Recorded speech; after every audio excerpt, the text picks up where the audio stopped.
Salut tout le monde! Bienvenue de nouveau sur ma chaîne. Aujourd'hui, nous allons explorer des choses intéressantes et captivantes.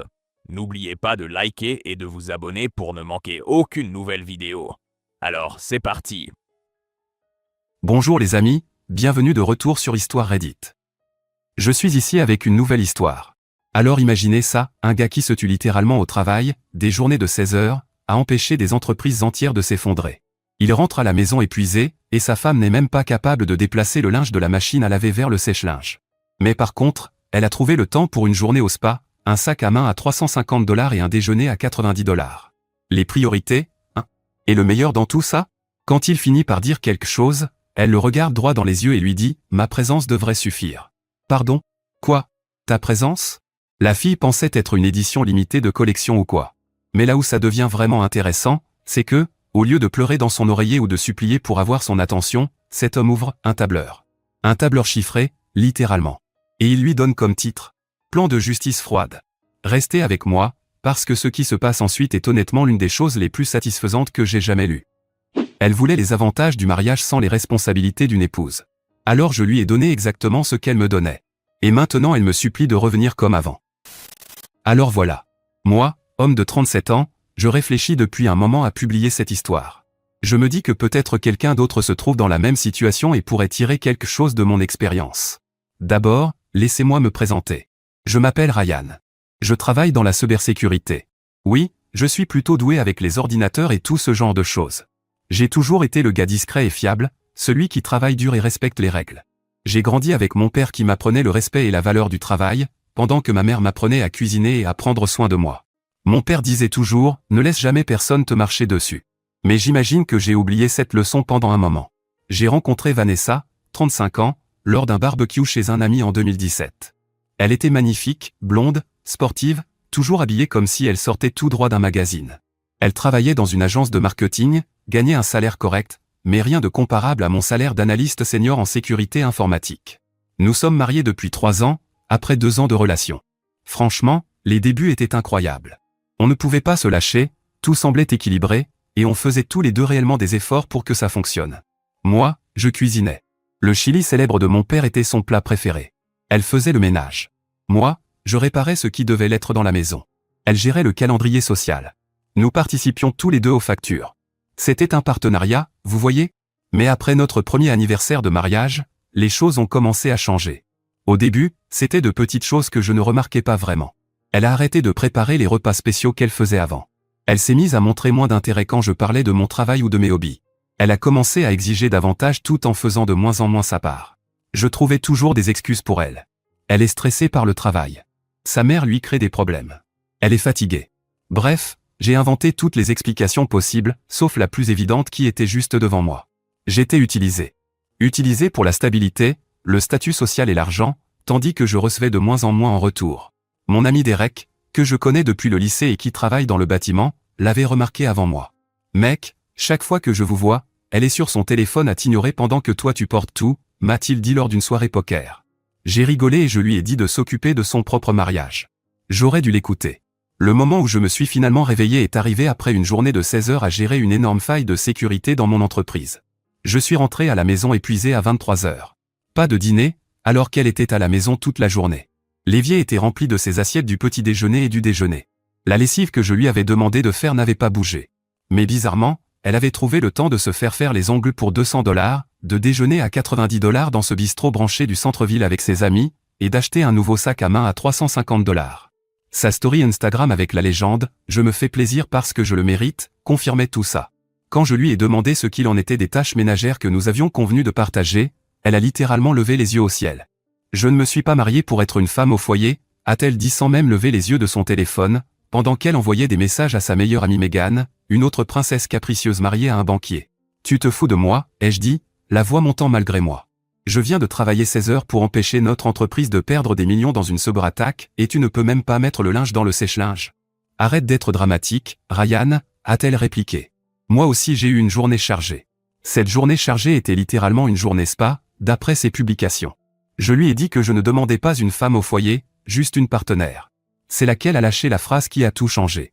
Elle m'a dit clairement qu'elle voulait les avantages du mariage sans les responsabilités. Qu'est-ce que tu penses exactement apporter à cette relation ? Ai-je demandé en essayant de garder mon calme. Elle avait l'air sincèrement surprise par la question. Je suis ta femme. Ma présence devrait suffire. Puis elle a fait un geste autour de son corps comme si elle était un prix dans un jeu télévisé. Tu devrais être reconnaissant que je t'ai choisi. Tu sais combien d'hommes seraient prêts à tuer pour être avec quelqu'un comme moi. Ensuite elle a énuméré ses soi-disant contributions. Elle m'accompagnait aux événements professionnels, où elle passait tout son temps à réseauter pour sa propre carrière. Elle entretenait son apparence, en utilisant ma carte de crédit. Et elle ne m'avait pas trompé, du moins à ma connaissance, comme si la fidélité était une faveur spéciale plutôt que le minimum dans un mariage. La plupart des hommes seraient ravis d'avoir une femme sexy qui les laisse coucher avec elle. Elle a réellement dit ces mots en face de moi. Je suis resté sans voix. Cette nuit-là, j'ai dormi sur le canapé. Pourquoi ? Parce qu'elle avait invité ses amies toxiques Megan et Tiffany à la maison. Elle buvait mon whisky hors de prix et hurlait de rire devant une émission de télé-réalité pendant que moi j'avais besoin de dormir avant une autre journée de travail. Et quelque chose s'est brisé en moi. Pas mon cœur. Mon illusion. J'ai réalisé que je vivais dans une relation totalement à sens unique où je donnais tout pendant qu'elle prenait tout. J'étais devenu un distributeur automatique d'argent avec un sexe, rien de plus. Le lendemain matin, je suis allé au travail avec une étrange clarté d'esprit. Comme si quelqu'un avait enfin réglé la mise au point d'une image floue. J'ai conduit 45 minutes jusqu'à mon bureau en silence. Pas de podcast. Pas de musique. Juste mes pensées. Je pensais à l'argent que je gagnais, 140 000 $ par an plus les bonus, pendant qu'elle gardait son propre salaire séparé, à peine 55 000 $. Je pensais à la maison que je payais presque entièrement, dont elle profitait sans lever le petit doigt pour l'entretenir. Je pensais à la manière dont elle utilisait notre mariage pour son statut social tout en me traitant comme une simple option. J'ai appelé Derek pendant ma pause déjeuner et, pour la première fois, je lui ai tout raconté. On dirait que tu as épousé mon ex, a-t-il dit. Il est temps que tu te trouves une colonne vertébrale et que tu lui montres qu'il y a des conséquences. Au départ, je ne voulais pas de vengeance ni de drame. Ce n'est pas mon caractère. Mon père m'a élevé pour être respectueux et juste. Mais je commençais à comprendre que parfois, la justice ressemble à de la vengeance pour les gens qui se sentent tout permis. Je voulais de l'égalité. Ou au moins arrêter d'être exploité. Si elle voulait les avantages du mariage sans les responsabilités, alors peut-être qu'il était temps qu'elle vive exactement ce qu'elle me donnait. Rien. Ce jour-là, au travail, j'ai ouvert un nouveau tableur chiffré. Tout en haut, j'ai écrit « Plan de justice froide ». En dessous, j'ai commencé à planifier exactement comment lui donner précisément ce qu'elle me donnait. Ni plus, ni moins. Pas seulement par instinct de survie, mais aussi comme un putain d'électrochoc dont elle avait désespérément besoin. Le lendemain matin de cette conversation révélatrice, je me suis assis dans ma voiture avant d'entrer au travail et j'ai fait une liste détaillée de tout ce que Vanessa avait cessé d'apporter à notre mariage. La liste était déprimante de longueur. Cuisine, elle n'avait pas préparé un seul repas depuis 4 mois. Ménage, ses vêtements traînaient constamment par terre. Soutien émotionnel, je ne me souvenais même plus de la dernière fois où elle m'avait demandé comment s'était passée ma journée. Sexe, 2 fois en 3 mois, et les 2 fois elle restait allongée sur son téléphone la moitié du temps. Contribution financière aux dépenses communes, environ 5 cents $ par mois, contre plus de 4 000 pour moi. Et même le respect le plus basique, elle m'interrompait constamment et se moquait de mes hobbies devant ses amis. Pourtant, elle s'attendait à profiter de tout. Un logement haut de gamme, notre maison de 750 000 $. Le statut social d'une femme mariée, littéralement écrit dans sa bio Instagram. L'accès à mon assurance santé premium. Les vacances avec ma famille. La maison au bord du lac de mes parents, qu'elle adorait exhiber sur les réseaux sociaux. Et l'utilisation complète de mon crédit pour ses achats importants. J'ai décidé que ma première action serait financière. Pendant des années, nous avions un compte joint dans lequel je déposais 80% de mon revenu, environ 9 000 $ par mois après impôts, tandis qu'elle contribuait de manière irrégulière, affirmant que son travail dans le marketing ne payait pas assez. Pendant ce temps, elle conservait un compte personnel séparé auquel je n'avais aucun accès. Quand j'ai vérifié notre compte joint ce matin-là, j'ai découvert qu'elle avait retiré 1 700 $ pour faire du shopping la veille, tout en prétendant que nous devions réduire les dépenses alimentaires parce que l'inflation nous tue. Ces mots exacts quand j'avais voulu acheter des steaks la semaine précédente. Cet après-midi-là, je suis allé à la banque et j'ai ouvert mon propre compte séparé dans une banque totalement différente, où elle n'avait aucune relation. J'y ai transféré 75% des fonds du compte joint, environ 22 000 $, en laissant juste assez pour couvrir les factures immédiates. J'ai ensuite configuré mon dépôt direct pour n'envoyer vers le compte joint qu'un pourcentage fixe, exactement égal au pourcentage de son revenu qu'elle contribuait. Ce qui faisait environ 12%. Le reste irait sur mon nouveau compte. J'ai aussi immédiatement commandé une nouvelle carte de crédit à mon seul nom, avec des points qui ne bénéficieraient qu'à moi. Mon ami Mike, qui travaille dans la banque, m'a aidé. J'ai vu ça 1000 fois, mec, m'a-t-il dit. Des gars qui laissent leurs femmes les vider complètement. Tu fais bien d'y mettre un terme. Quand je suis rentré à la maison ce soir-là, Elle m'attendait avec ce sourire calculé que je reconnaissais maintenant comme son visage de manipulation. La tête inclinée, une hanche de côté, ce faux regard innocent.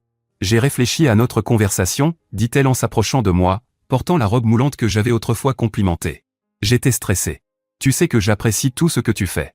Sa main glissa le long de mon bras pendant qu'elle mentionnait vouloir réserver un week-end dans un resort à Napa à $900 la nuit, qu'elle s'attendait clairement à ce que je paie entièrement. Ça a l'air sympa, répondis-je d'un ton neutre. On peut partager les frais à parts égales puisque nous travaillons tous les deux. Son sourire vacilla un instant avant qu'elle ne se reprenne. Tu sais que mon travail ne paie pas beaucoup. Je pensais que tu pourrais le payer comme cadeau. En plus, Megan et Brad y vont le même week-end et ont déjà réservé. Ah. Donc c'était pour suivre son ami. Classique. Le sentiment d'entitlement dans sa voix était désormais évident maintenant que je l'écoutais vraiment. Chaque phrase commençait par « je veux » ou « j'ai besoin », mais jamais par « nous ». Je réduis les dépenses, dis-je simplement. J'ai mis à jour notre organisation bancaire aujourd'hui pour qu'elle soit plus proportionnelle à nos revenus. La chaleur calculée disparut instantanément. Ses yeux s'écarquillèrent et son visage devint rouge. « Tu as fait quoi ? Sans m'en parler d'abord ?» Elle frappa du pied comme une enfant. L'ironie de l'avoir exigé une discussion sur des changements financiers alors qu'elle faisait des retraits sans me consulter depuis des années ne m'échappa pas. « Je fais simplement comme toi », expliquai-je calmement. « Tu gardes ton argent personnel séparé, et maintenant je fais pareil. Je contribuerai proportionnellement aux dépenses communes, comme toi. Environ 12%, d'après mon calcul. 12%? C'est ridicule. Comment suis-je censé vivre avec ça, hurla-t-elle. De la même façon que je suis censé vivre en payant 88% des factures, j'imagine, répondis-je. La dispute qui suivit fut révélatrice. Elle m'accusa de tout, de cruauté, de trahison, mais fut incapable d'expliquer pourquoi elle pouvait avoir une indépendance financière, mais pas moi. Quand elle comprit que je ne céderais pas, elle changea de tactique. Les fausses larmes que j'avais si souvent crues. Le mascara qui coulait stratégiquement. Elle prétendait que je ne lui faisais plus confiance. La confiance se gagne par les actions, répondis-je. Tes actions montrent que tu veux l'indépendance, pas un partenariat. Je respecte ton choix en faisant la même chose. Mais comment je vais payer les soirées entre filles? Et mon soin du visage la semaine prochaine? Elle demanda vraiment ça en pleurant. Pas comment nous allons payer l'hypothèque, mais comment elle allait financer ses luxes personnels. Le masque était officiellement tombé. Pendant la semaine suivante, j'ai continué à mettre en place mon plan de réciprocité. Je cuisinais seulement pour moi, comme elle l'avait fait ces derniers mois. Je nettoyais uniquement mes propres affaires. Quand elle laissait la vaisselle dans l'évier, elle y restait jusqu'à ce qu'elle s'en occupe. Je faisais ma lessive, mais pas la sienne. Le point de rupture arriva quand elle eut besoin d'un trajet parce que sa voiture ne démarrait plus. Pendant des années, j'avais tout laissé tomber pour l'aider dans ce genre d'urgence. Cette fois, j'ai répondu avec la même excuse qu'elle m'avait donnée quand je lui avais demandé de venir me chercher pendant une tempête de neige. Désolé, je suis au milieu de quelque chose d'important. Tu peux appeler un Uber, ai-je envoyé par message. Tu es sérieux là, répondit-elle. Je suis ta femme. Oui. Et je suis ton mari. Je te donne juste ce que tu me donnes. Ce soir-là, elle m'a confronté directement. Qu'est-ce qui t'est arrivé? Tu as changé. Rien ne m'est arrivé, répondis-je honnêtement. J'ai simplement commencé à me respecter suffisamment pour attendre de la réciprocité. Je m'aligne sur ton investissement dans ce mariage. Ni plus, ni moins. Elle est partie vivre chez son amie. Je n'ai ressenti aucune satisfaction. Seulement une détermination froide de continuer sur la voie que j'avais choisie. Ce n'était pas une punition. C'était établir des limites après des années de compromis à sens unique. Au bout de la 3e semaine de ma nouvelle approche, la dynamique entre nous avait radicalement changé. Elle est revenue de chez son amie après 2 jours, s'attendant à ce que je sois revenu à la raison. Au lieu de ça, elle m'a trouvé parfaitement satisfait de ce nouvel arrangement. Le déséquilibre de pouvoir qui avait défini notre relation se dissolvait, et elle ne savait clairement pas comment gérer ça. Sa première stratégie fut d'utiliser le sexe comme arme. Après des mois à rejeter mes avances avec des excuses de maux de tête ou de fatigue, elle est soudain apparue dans la chambre, portant de la lingerie que je n'avais jamais vue auparavant. Quand j'ai décliné poliment, en citant la même excuse fatiguée qu'elle avait utilisée d'innombrables fois, son expression était inestimable. Un mélange de choc et d'indignation. Comme si sa beauté seule devait automatiquement obtenir mon attention. « Il y a quelqu'un d'autre » demanda-t-elle immédiatement, préférant l'accusation à l'introspection. « Non » répondis-je honnêtement. « Je m'aligne simplement sur ton niveau d'intérêt. Quand tu commenceras à montrer un désir constant d'intimité, au lieu de l'utiliser comme outil de manipulation, je ferai pareil. » Cela mena à sa 2e stratégie. Impliquer d'autres personnes dans nos affaires privées.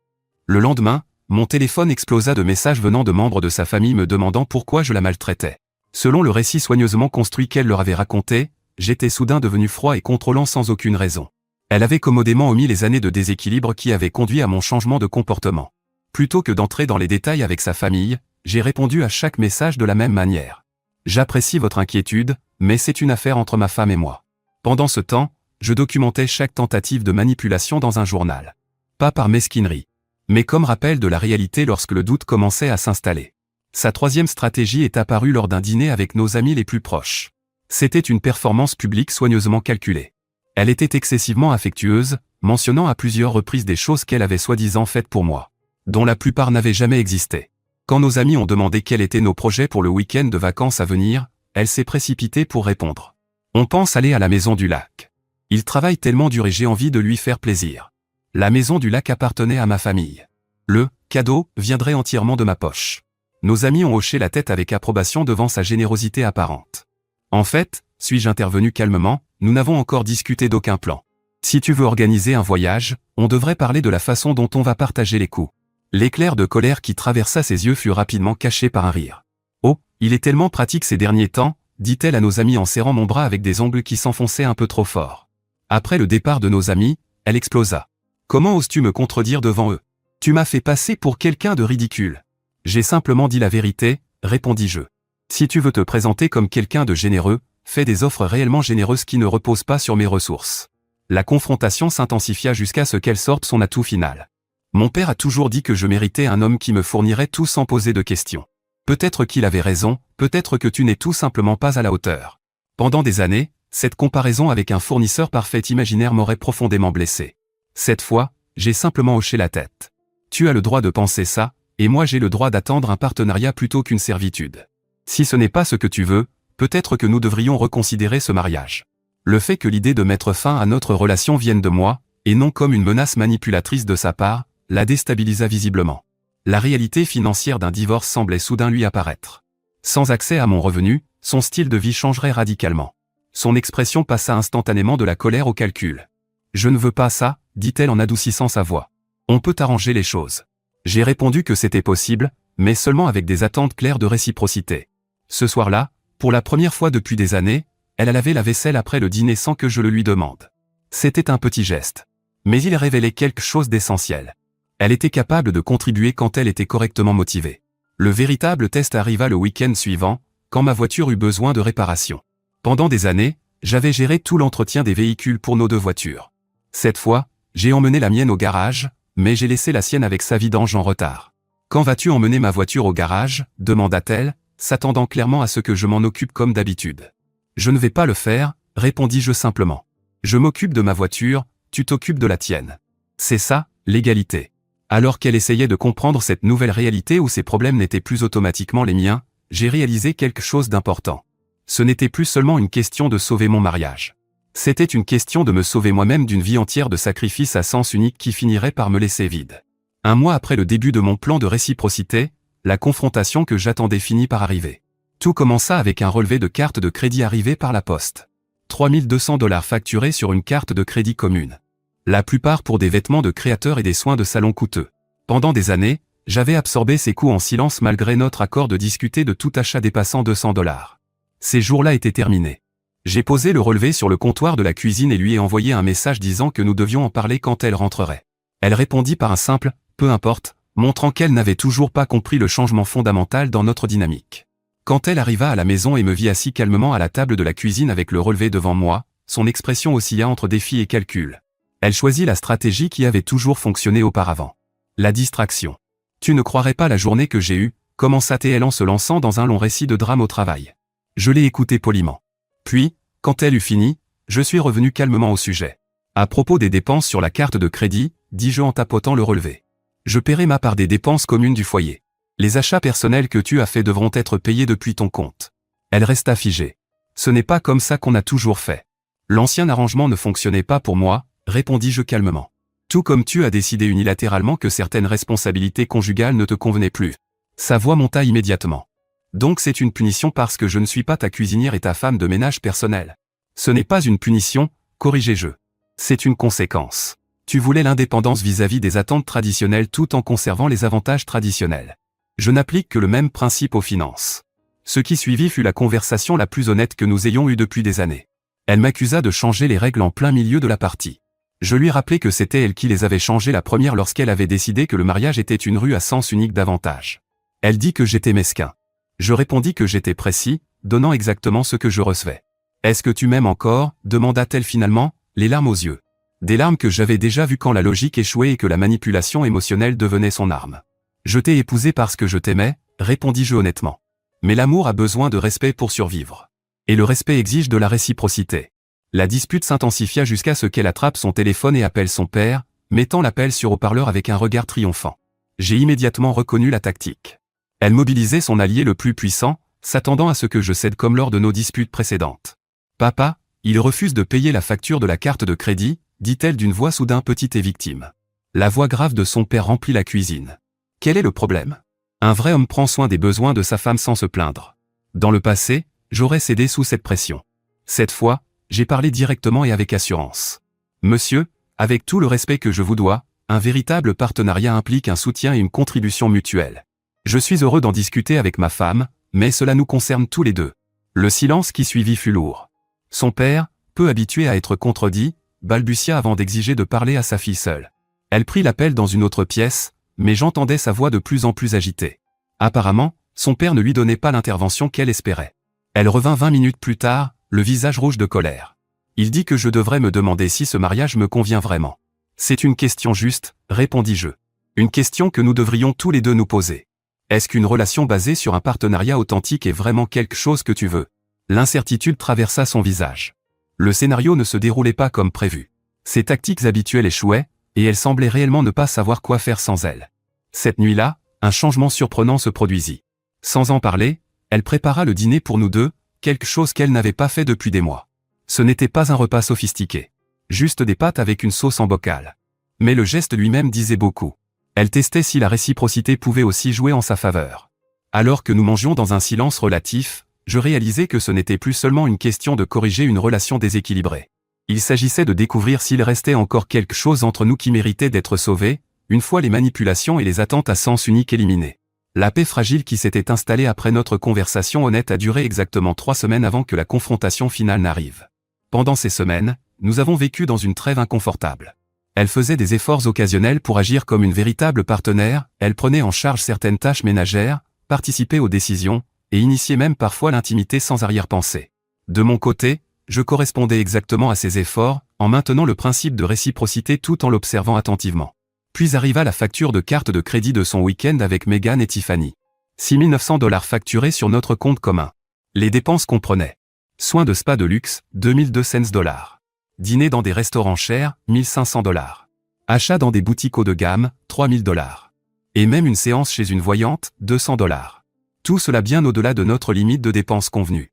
Ce qui rendait la situation encore pire, c'était que le relevé avait été délibérément caché sous une pile de magazines, au lieu d'être placé avec le reste du courrier. Quand je l'ai confrontée, elle a d'abord nié savoir quoi que ce soit. Ça doit être une fraude, a-t-elle affirmé. Quand je lui ai montré le relevé détaillé avec sa signature, elle est passée à la justification.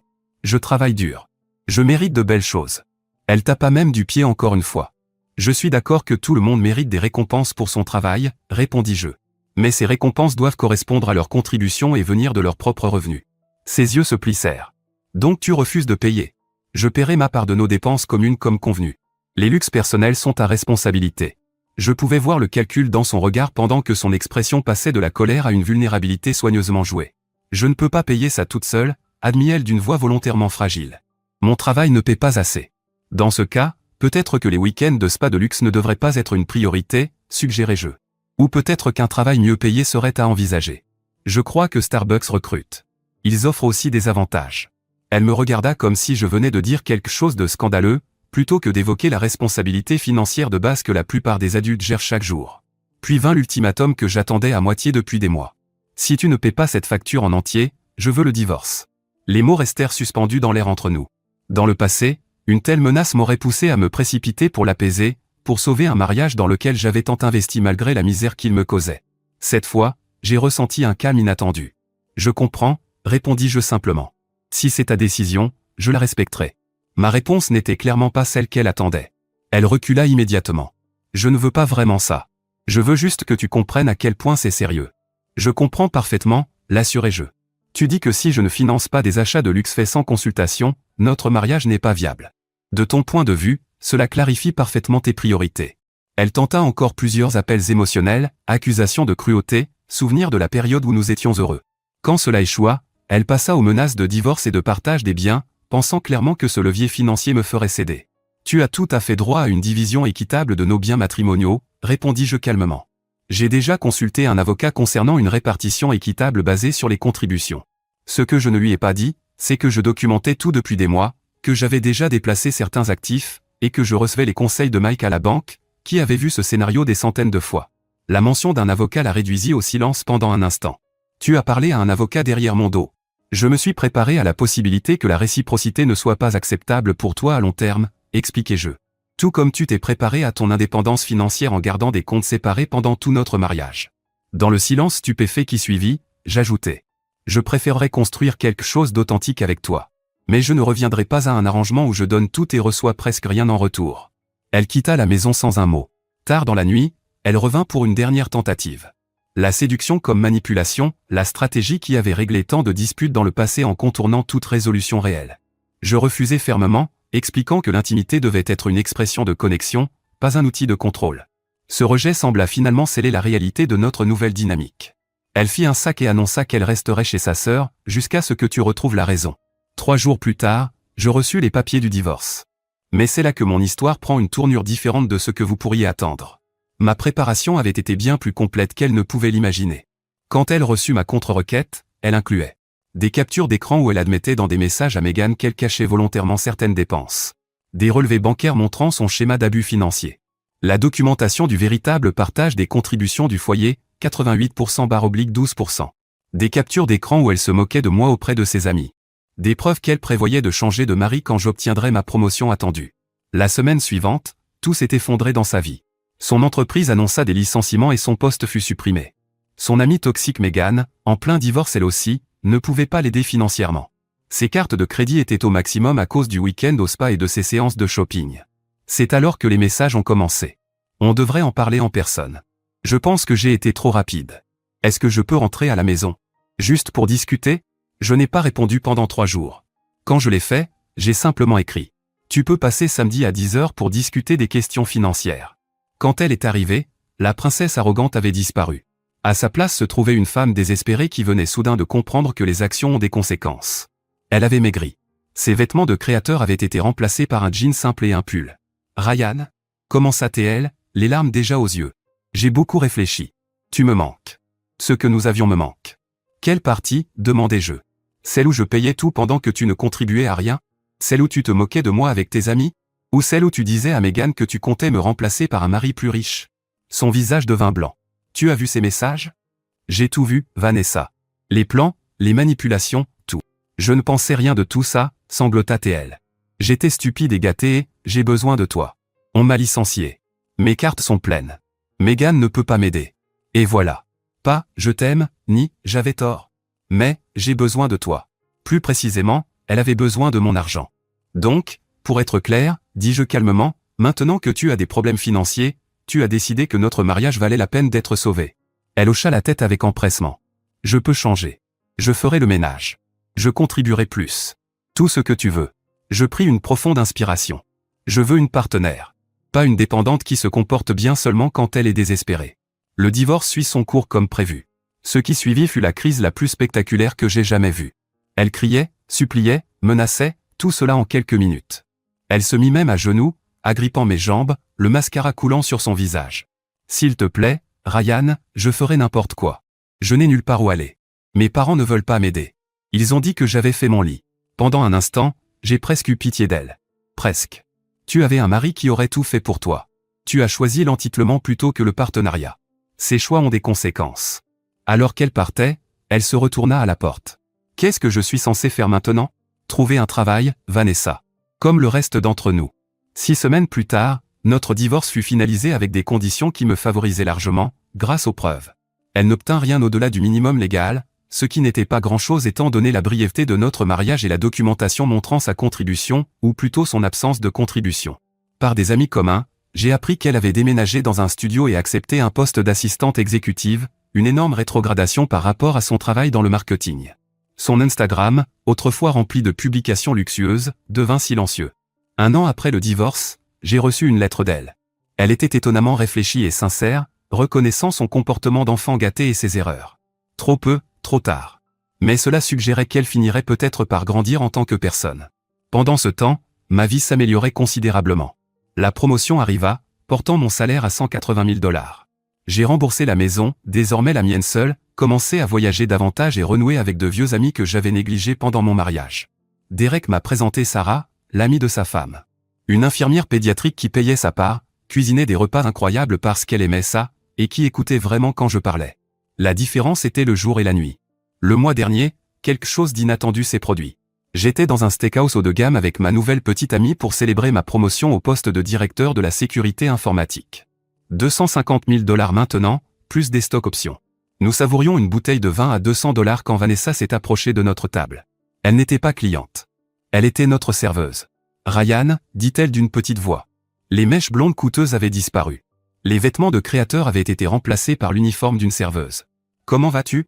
Très bien, répondis-je honnêtement. Je présentai Sarah, qui lui adressa un sourire poli. C'est bien, dit Vanessa, les yeux allant de l'un à l'autre, s'attardant sur la main de Sarah posée sur la mienne. Puis-je vous apporter autre chose? Juste l'addition quand vous aurez un moment, répondis-je. Pas de méchanceté. Pas de triomphe.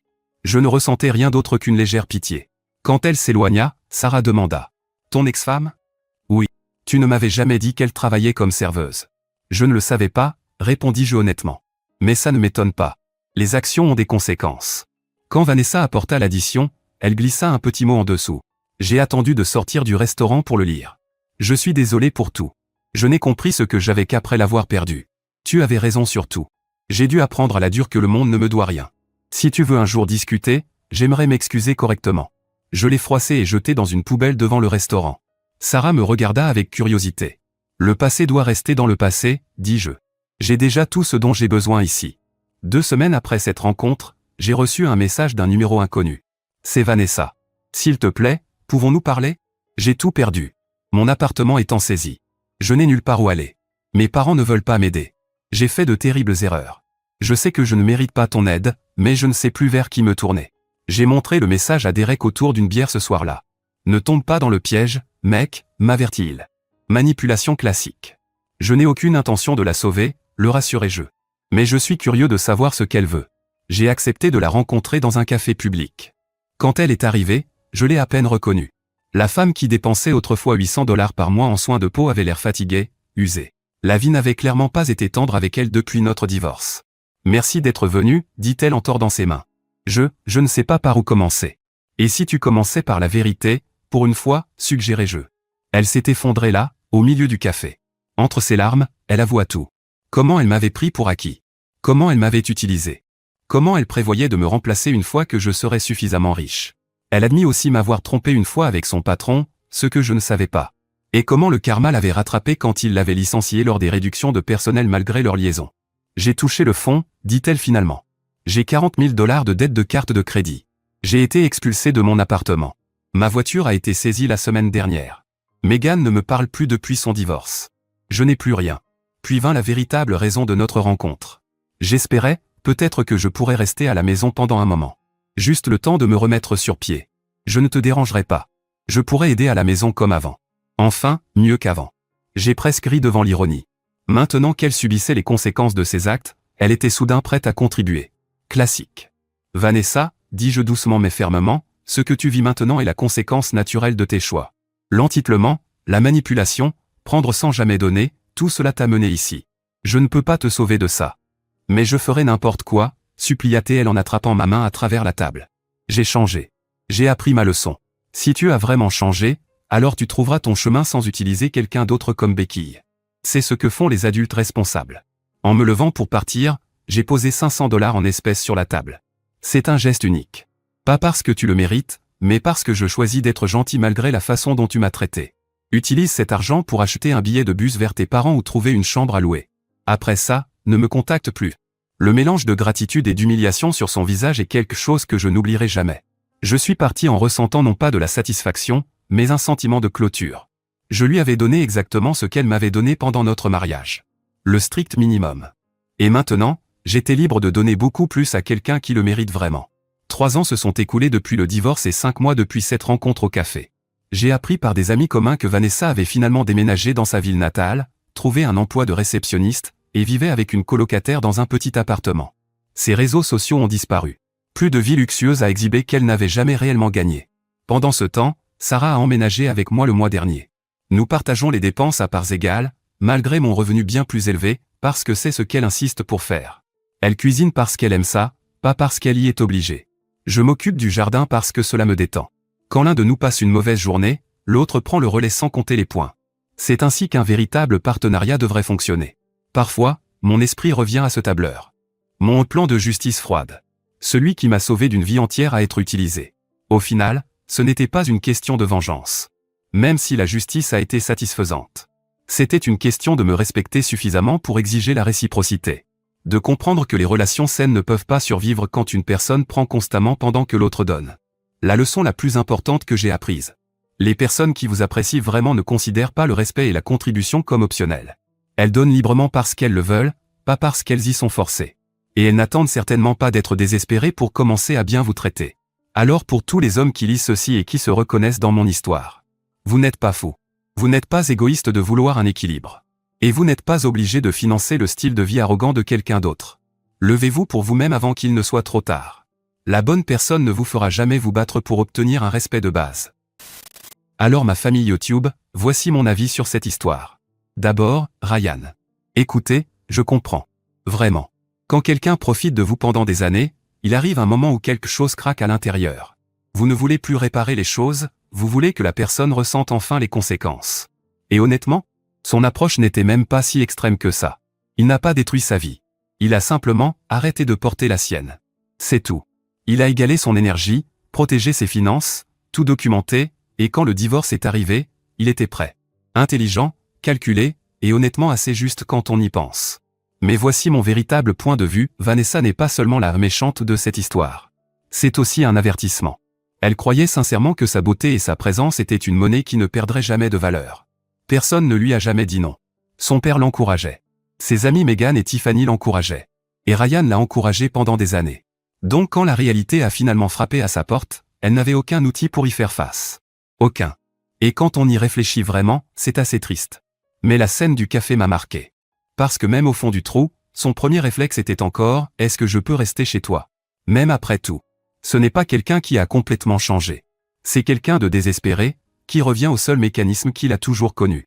Ryan qui laisse $500 sur la table et s'en va?